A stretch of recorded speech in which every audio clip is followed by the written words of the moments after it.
Welcome to Hotline TV. I'm Tim Sod. And I'm Quinn McCord. We're talking today about the Senate. Oh, joy of joys.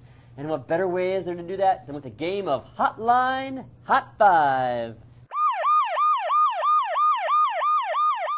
Quinn, our first story comes by way of Illinois and Roland Burris. This is Roland Burris. Will he serve out his term? Will he? Yes. I'm putting this as a near certainty at this point. Okay. Because, let's face it, you know, in recent weeks, Pat Quinn and Dick Durbin, they were talking tough. They talked that way when he was first nominated for this seat. They played a game of chicken. He got in the Senate. They tried doing this again, trying to force him out. He says, I'm not going anywhere. You can't force me. And I think the other Illinois Democrats have determined that it would create more carnage to try to force him out than just let him sit through these 2 years. Hopefully he gets primaried from their point of view. So there's talk of a special election. You don't think that's going to happen? I think constitutionally that will be in question. Okay. But even so, you know, this guy's not going down without a fight. Absolutely. And I don't think the Illinois Democrats want that. Not a mess. Who's next? Second, Pat Toomey, by way of Pennsylvania. Will he run against Arlen Specter? Your home state of Pennsylvania. My home fair state, yes. You know more about this than I, but you know, this is clearly a guy who wants to do something. Yeah, he wants to run for something. He put it out there. He was running for governor, you know, for the last 4 or 5 months, and then put out a statement yesterday saying he was considering a Senate run. It would be very damaging to then go back and run for the Senate.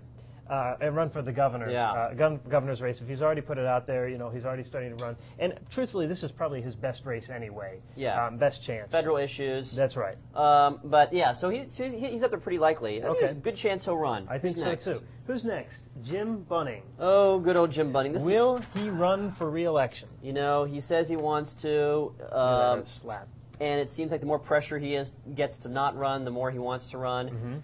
I mean, I think the quarterly numbers, when they come out, are going to tell a story. I mean, no matter how much he says he wants to run, you got to have money to run. Absolutely. Who's going to be giving him money?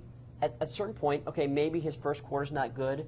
The second quarter, what's that going to be? I mean, at a certain point, Republicans may not be able to take the hands-off policy and say, listen, we have to have an actual candidate who's running here. But don't you think the more they attack him, the more he just gets riled up? No question, no question. And so they may lay off for a while. They may, you know, tighten the screws for a while, and go back and forth, hoping that one situation works.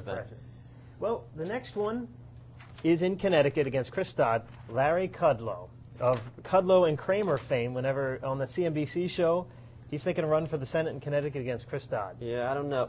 In fact, researching for this, we do a lot of research here in Hotline TV. Yes. We found out that he was mentioned as a 1994 potential opponent for Pat Moynihan of New York. Pat Moynihan's seat, yes. But this isn't out of left field. Yes. But one of the problems with that race was we determined that he has admitted to. He has admitted to cocaine use, past cocaine use in the 80s. Now that's, I mean. These days. That's right. Who cares? Anything goes, right? Anything goes, right? But you know. So you don't think it's going to happen? Well, just like all these other NBC people have been floated, you know, I'm sure he makes more money here than as a U.S. senator.